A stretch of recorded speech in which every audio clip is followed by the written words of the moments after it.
부제는 바로 들림에서 들음으로라는 오늘 말씀의 부제를 가지고 하나님 말씀 함께 나누도록 하겠습니다. 계속해서 하나님이 택한 사람, 이번 여름에 인물에 관한 말씀을 듣고 있습니다. 요셉에서 시작해서 모세와 여호수아, 지난주에는 한나까지 함께 말씀을 나누었습니다. 오늘은 바로 5번째 사무엘입니다. 혹시 여러분 이 광고를 기억하십니까? 아마 들으시면 아실 텐데 이 소리가 아닙니다. 이 소리도 아닙니다. 땡땡땡은 소리가 나지 않습니다. 여러분 이 광고를 다 기억하시죠? 네, 우리 청년들은 모를 수도 있을 것 같아요. 그러나 저보다 연배가 있으신 분들은 다 아실 거라고 생각을 합니다. 여러분 이 제품은 소리가 안 나야 진짜입니다. 그렇지만 여러분 하나님의 말씀은 반드시 우리에게 들려져야 합니다. 오늘 말씀 듣는 이 시간 우리 주의 성령께서 우리의 눈과 귀와 마음을 밝히 열어 주의 말씀이 들려지는 복된 시간 되기를 소망합니다. 하나님은 간절히 기도하던 한나에게 아이를 주셨습니다. 그 기도는 응답받는 기도였습니다. 여러분 기도가 응답받기 위해서 뭐가 가장 중요할까요? 우리의 간절함도 필요할 것입니다. 믿음도 중요할 것입니다. 그런데 오늘 말씀해 보니까 정말 중요한 게 있었음을 깨닫게 됩니다. 그것은 바로 이것입니다. 여호와께서 그를 생각하신지라. 다른 거 없어요, 여러분. 하나님이 기억해 주시면 되는 것입니다. 그렇게 한나는 하나님의 기억함과 그 하나님의 한나를 향한 생각 때문에 응답을 받고 아이를 갖게 되었습니다. 그리고 그 아이의 이름을 무엇이라고 지었습니까? 사무엘이라 그렇게 이름을 지었어요. 여러분 사무엘이란 이름의 뜻을 아십니까? 사무엘은 샤마 그리고 엘의 합성어예요. 샤마. 여러분 신명기 6장에 쉐마 이스라엘이란 말 아시죠? 들으라 이스라엘아 라고 시작되는 그 쉐마. 이 쉐마가 샤마 듣다라는 뜻입니다. 그리고 엘 하나님, 하나님이 들으셨다. 할렐루야. 한나의 기도를 하나님이 들으셔서 사무엘을 있게 하신 것입니다. 여러분의 기도와 간구도 하나님이 듣게 되시기를 소망합니다. 하나님이 그를 생각하시니까 지극히 개인적인 기도가 역사적인 기도가 되었습니다. 여러분 한나는 사무엘이 태어나서 어떻게 되게 해주세요, 이런 인물이 되게 해주세요 이렇게 기도하지 않았어요. 물론 부모가 그런 기대와 소망을 가지고 기도하는 것 중요합니다. 그러나 한나는 사무엘을 가지고는 그렇게 기도하지 않았어요. 오직 이것만을 위해서 기도했습니다. 1장 22절에 보니까 아이를 젖대거든 내가 그를 데리고 가서 여호와 앞에 뵙게 하고 거기에 영원히 있게 하리이다 하니, 한나가 기도한 유일한 기도 제목은 뭐였냐면 이 아이가 평생 하나님 앞에 신실하게 살게 해주세요. 이 아이가 평생 하나님 앞에 예배자가 되게 해주세요. 목사나 선교사가 되라고 기도하는 게 아닙니다. 우리 어머니는 저를 그렇게 기도했지만 하나님 앞에 평생 신실한 예배자가 되게 해주세요. 이게 한나의 기도 제목이었어요. 그 기도를 하나님이 기쁘게 여기셨다는 것입니다. 뭐가 되어서가 아닙니다. 여러분 일평생 주님을 기쁘시게 하는 자가 되게 하여 주옵소서. 이것이 여러분의 기도와 여러분의 자녀를 위한 기도의 제목이 되기를 소망합니다. 뭐가 되게 해달라는 건 그 나중이에요. 뭐가 되게 해달라고 기도하지 않아도 하나님의 영광을 위해 살겠습니다라고 기도하면 하나님의 영광을 받으실 자리에 우리를 높이실 줄 믿습니다. 그러므로 우리가 더 기도해야 될 것은 하나님 앞에 우리가 어떻게 살 것인가, 신실한 예배자로 평생을 주님을 섬기며 살아가게 해 주옵소서. 이게 바로 한나의 기도 제목이었고 그렇게 한나는 응답을 받았습니다. 여러분 사람은 환경에 지대한 영향을 받습니다. 그렇기 때문에 가정 문화도 중요하고 시대적인 문화도 참 중요합니다. 그래서 제가 보면 믿지 않는 가정에서 믿음을 가진다는 건 기적입니다. 놀라운 하나님의 일이에요. 만약 우리 가정이 믿지 않는 가정이었다면 나는 과연 믿음 생활을 할 수 있었을까? 예, 가끔씩 한번 생각해 보면 그게 의심스러울 때도 있어요. 그리고 요즘 사람들은 또 시대의 영향을 많이 받습니다. 시대 사조의 영향을 많이 받아요. 그런데 요즘 우리 젊은이들이 하는 얘기가 신앙생활 하기 어렵다는 거예요. 특히 자신이 교회 다니는 거, 남들 앞에 얘기하는 거 어렵다는 거예요. 왜냐하면 사회 전반에 깔린 기독교에 대한 배타적인 그런 영향 때문에 그렇습니다. 그렇지만 여러분 그거 아세요? 사단이 공중권세 잡은 이후에는 늘 언제나 신앙과 교회와 성도에 대해서는 배타적이었다는 사실을, 그러므로 염려하지 마시고 하나님께서 하실 일을 기대하며 믿음으로 나아가는 것이 중요합니다. 우리 시대 때도 그랬지만 사무엘의 때에도 그랬습니다. 그래서 사무엘의 때를 성경은 어떻게 이야기하고 있는가? 오늘 1절 말씀에 이렇게 이야기하고 있습니다. 여호와의 말씀이 희귀한 시대였다. 이상이 흔히 보이지 않았던 시대였다라고 그렇게 말씀하고 있어요. 사무엘의 시대가 어떤 시대였다고요? 여호와의 말씀이 희귀한 시대다. 여러분, 말씀이 희귀하다라는 이 희귀라는 단어는 약할이라는 원어인데 사실은 보석을 수식할 때 보석이구나 이렇게 하지 않고 보석이 참 아름답구나 이런 얘기를 하잖아요. 그때 아름답다라는 말로 쓰이는 단어예요. 그러니까 아름다운 것은 희귀하니까 가치가 있으니까 아름다운 거거든요. 근데 하나님의 말씀은 보석보다 귀한 것이지만 그렇게 희귀해서 말씀을 들을 수 없는 시대였다. 이게 바로 사무엘이 태어났던 시대였다는 거예요. 그럼 사무엘이 하나님께 부름을 받았을 때 시대적 상황을 왜 이렇게 표현하고 있는가? 왜 이렇게 되었는가?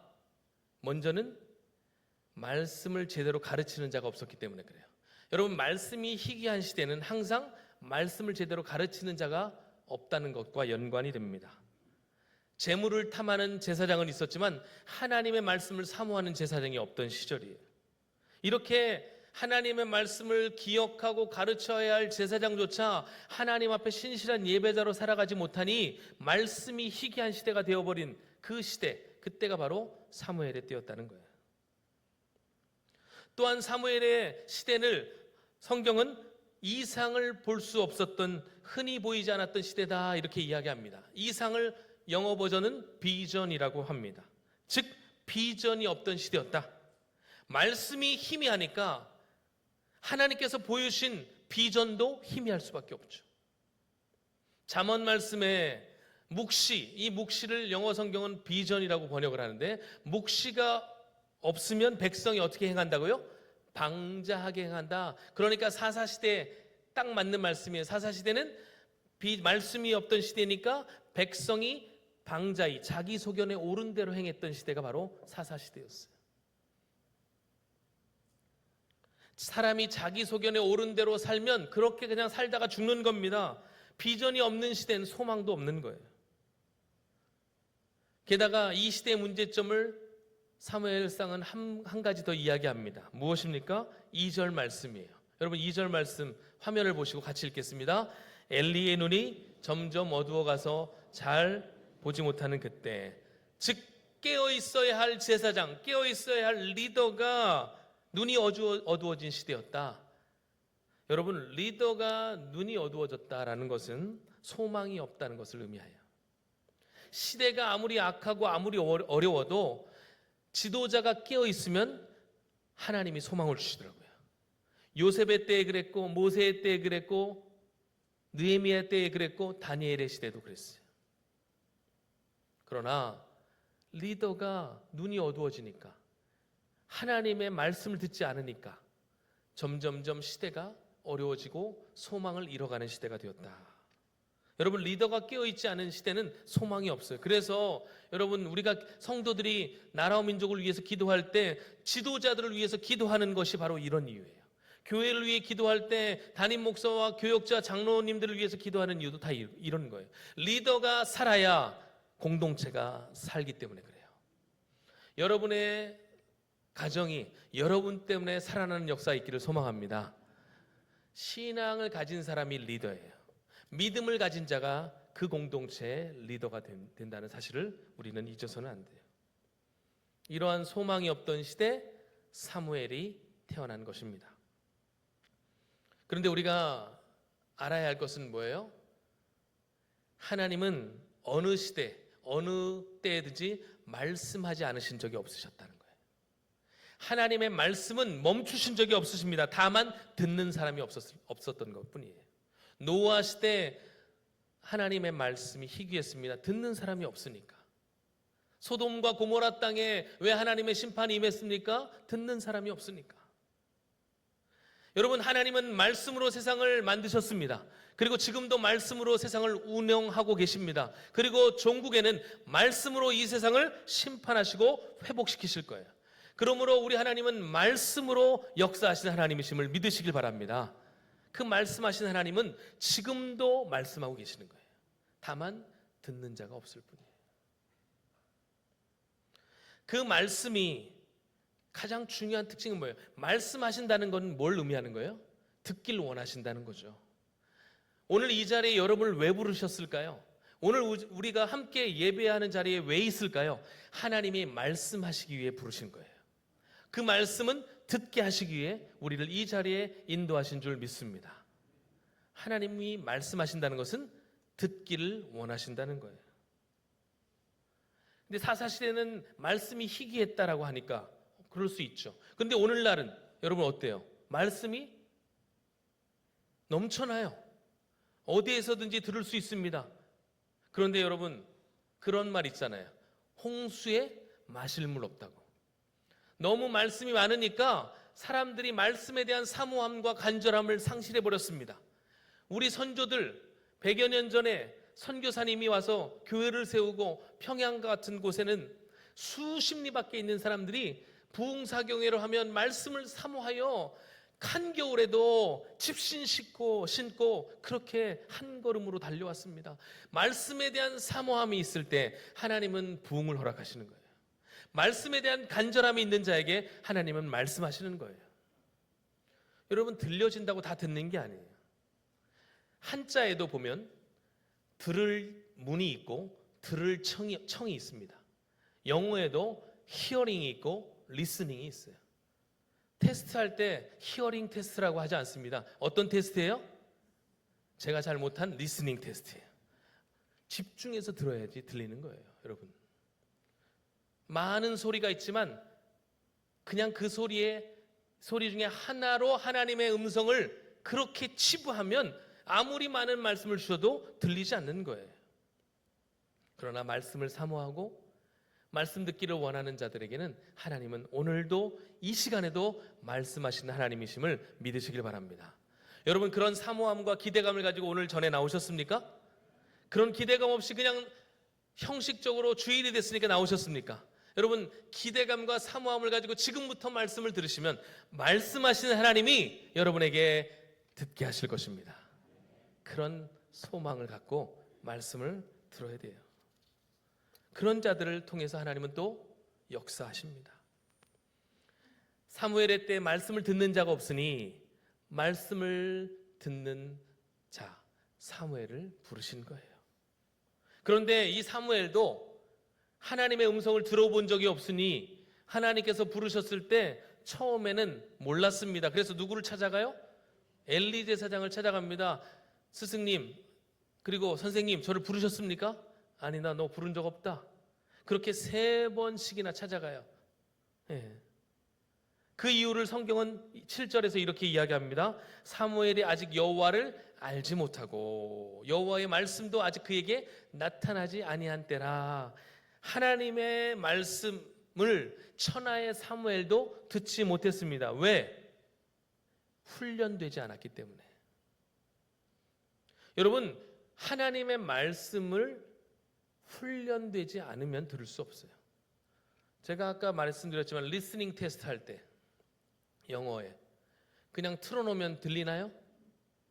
여러분 다 들리시나 보구나. 저는 요즘에는 이제 제가 수능 1세대인데 그럼 나이가 대충 나오잖아요, 그죠?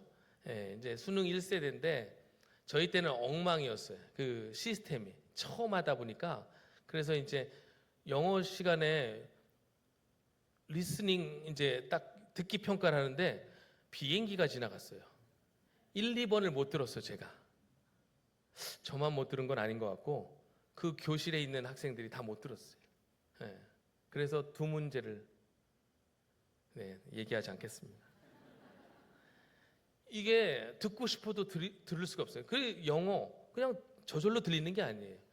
산다고 듣는 것도 아니에요. 훈련해야 됩니다. 마찬가지예요. 하나님의 말씀도 훈련이 필요한 거예요.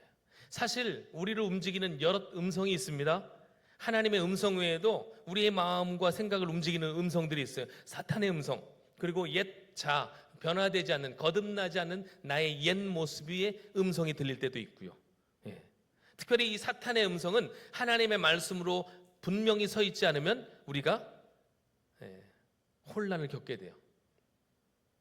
사탄의 음성을 분별할 수 있는 기준은 말씀입니다. 그리고 하나님께서 주신 우리에게 주신 이 양심도 때로는 기능을 해요. 딱 들었을 때 아니다 싶으면 한번 따라해 보겠습니다. 아닌 것은 아닌 것이다. 아닌 건 아닌 거예요. 그런데 자꾸 이야기하거든요. 그러면 우리의 귀와 우리의 마음이 현혹이 되는 거예요. 아, 그럴 수도 있겠구나. 결국 그래서 하와가 선악과를 따먹게 되는 거예요. 이 사탄의 음성의 특징은 뭔지 아세요? 자신을 내어드리지 않게 합니다. 헌신하지 않도록 해요. 섬기는 것보다 섬김 받는 것을 좋아하도록 합니다. 그리고 결국에는 하나님을 높여드리기보다는 자기를 높이려고 해요. 이게 사탄의 음성의 특징이에요. 때로는 거듭나지 않는 옛사람의 나의 음성도 들릴 때가 있습니다. 어떤 분들은 이 소리에 매우 민감해요. 요즘 사람들이요 많이 하는 얘기가 상처받는데 상처. 제가 실명을 거론하기는 좀 그렇지만 우리 지체 중에 한 명은 자기는 시골 살아서 그런지 몰라도 상처받는다는 게 뭔지 몰랐대요. 그래서 이렇게 왔는데 누가 상처받았다고 해가지고 여기에 상처 반창고 붙여가지고 상처난 줄 알았대요. 그래서 자기는 지금까지도 상처를 사람들이 왜 받는지 잘 모르겠다는 거예요. 하나님의 은혜예요. 근데 상처받는 사람들은 유독 많이 상처를 받습니다. 심지어 이런 사람들은 하나님의 말씀을 하는데도 자기 상처 때문에 받아들이지 않아요. 하나님의 말씀조차도 내 상처를 건드리면 용납하지 않겠다는 거예요. 자기의 그리고 자존심을 건드리는 것도 안 된다는 거예요.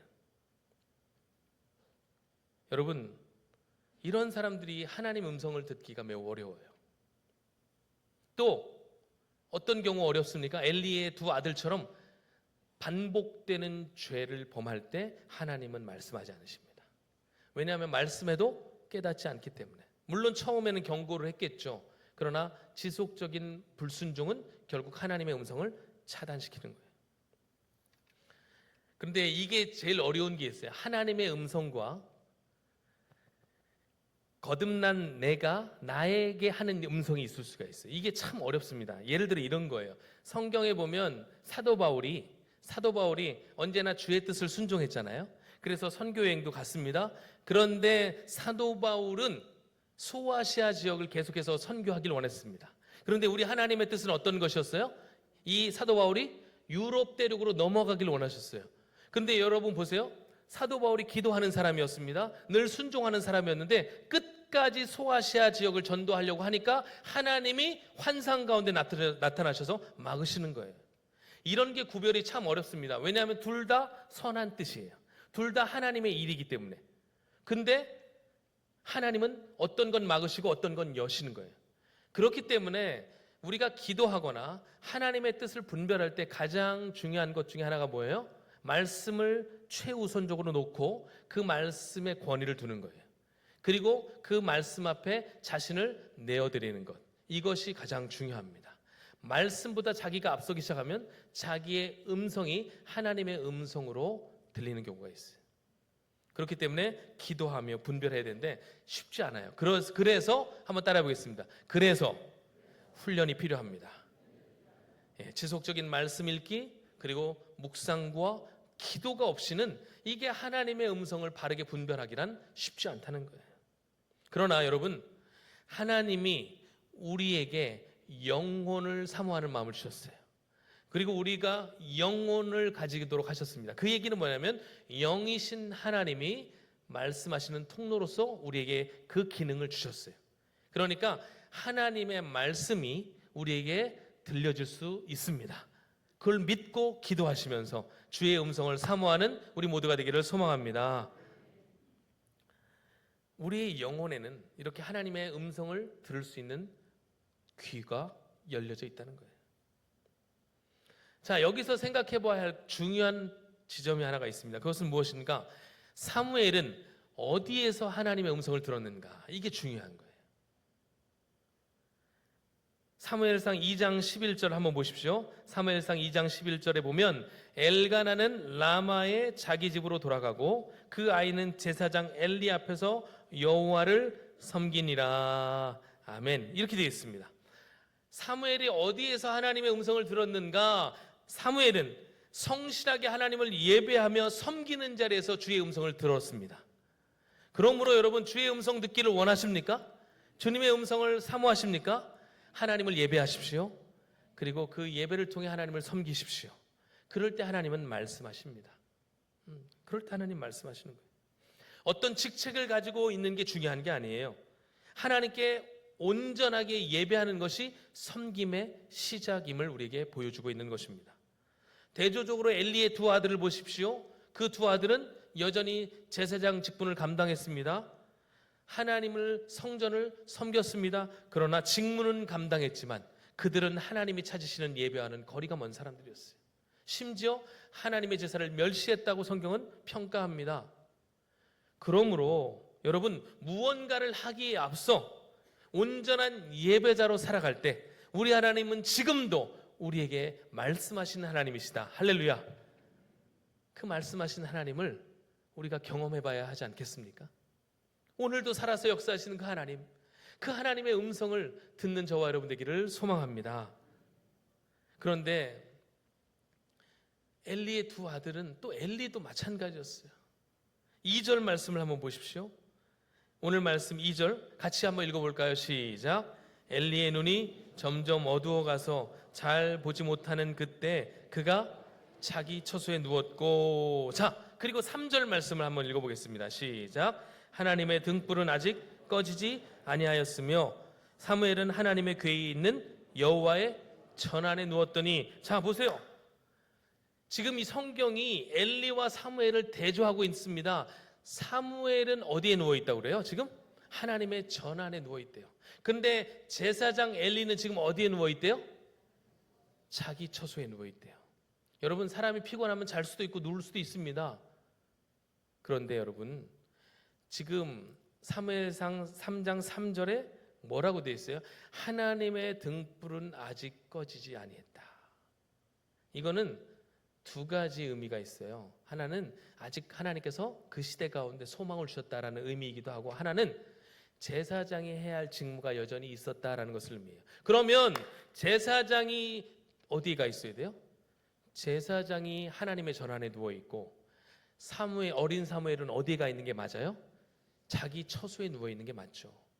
그런데 엘리는 어디에 있어요? 자기 처소에 누워 있고.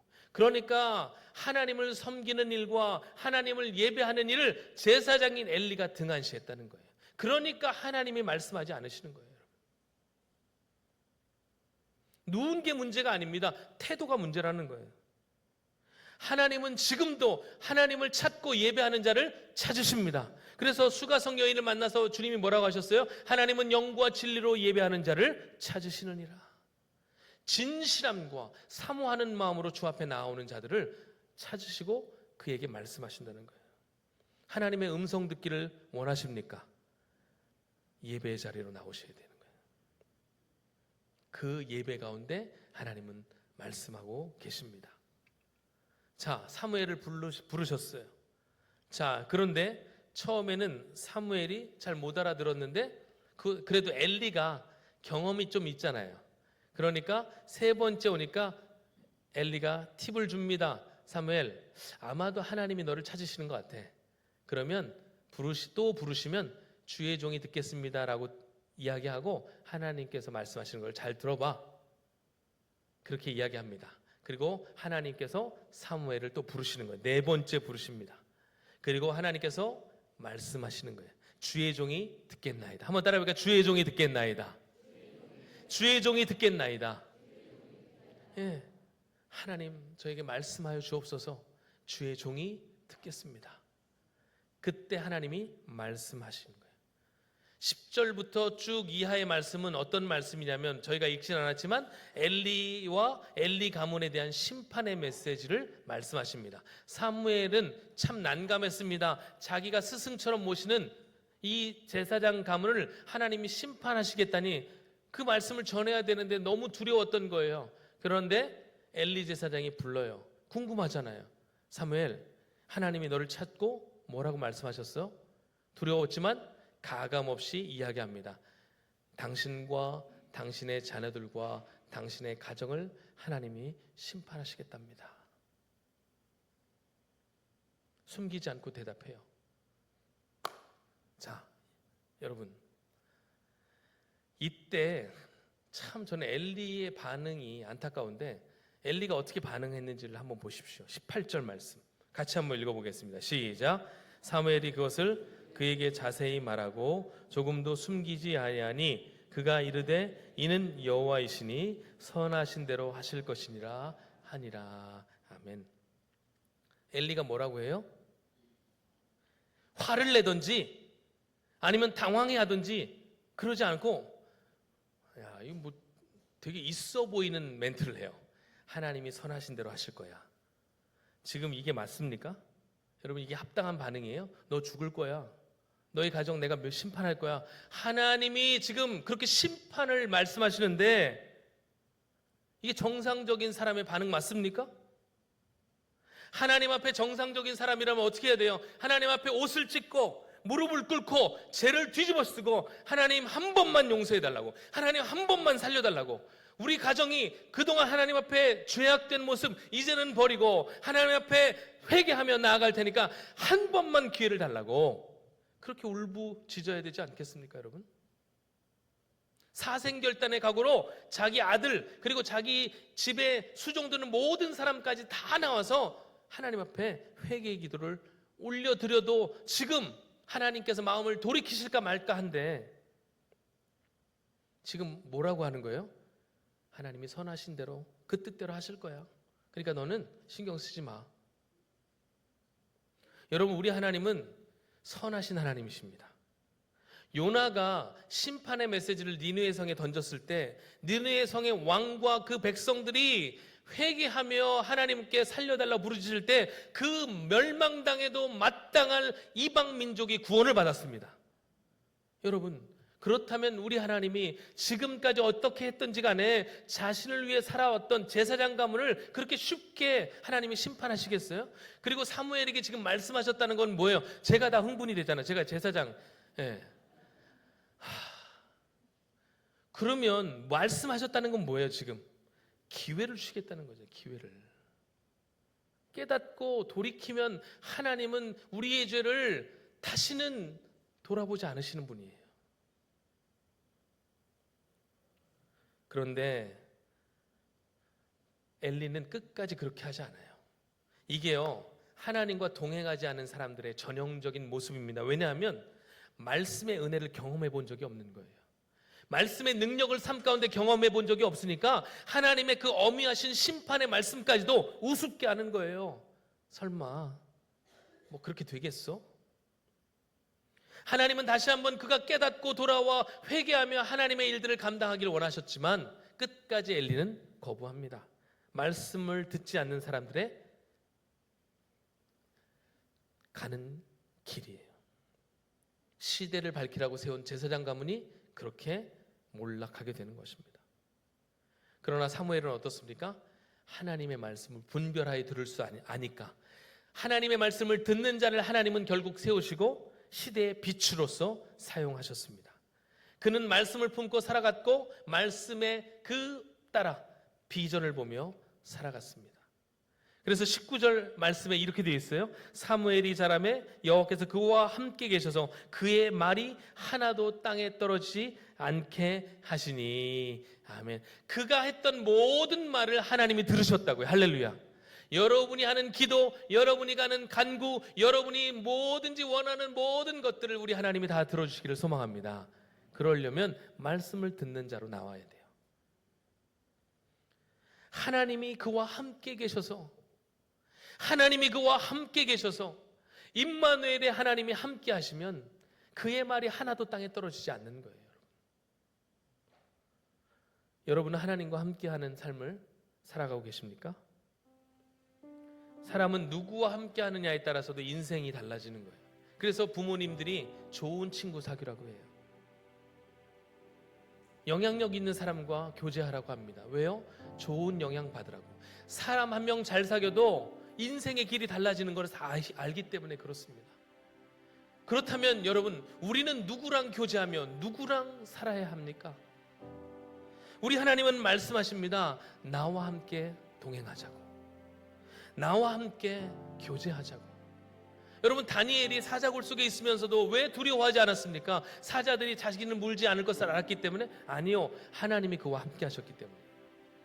다니엘의 세 친구가 풀무불 가운데 던져졌을 때에도 왜 그 불이 그들을 사르지 않았습니까? 하나님이 그들과 함께 하셨기 때문에. 여러분, 임마누엘의 하나님이 우리와 함께 하시면 하나님의 놀라운 역사가 시작되는 것입니다. 패역한 시대 속에서도 하나님은 하나님의 말씀을 경청하고 하나님의 말씀에 순종한 사무엘을 부르시고 그를 시대의 빛으로 사용하셨습니다. 오늘 말씀은 저와 여러분에게 이렇게 도전합니다. 당신은 과연 주의 말씀을 청종하고 있는가? 하나님의 말씀 앞에 자신을 내어놓고 있는가? 그 말씀 앞에 순종할 결단이 우리에게 있는가?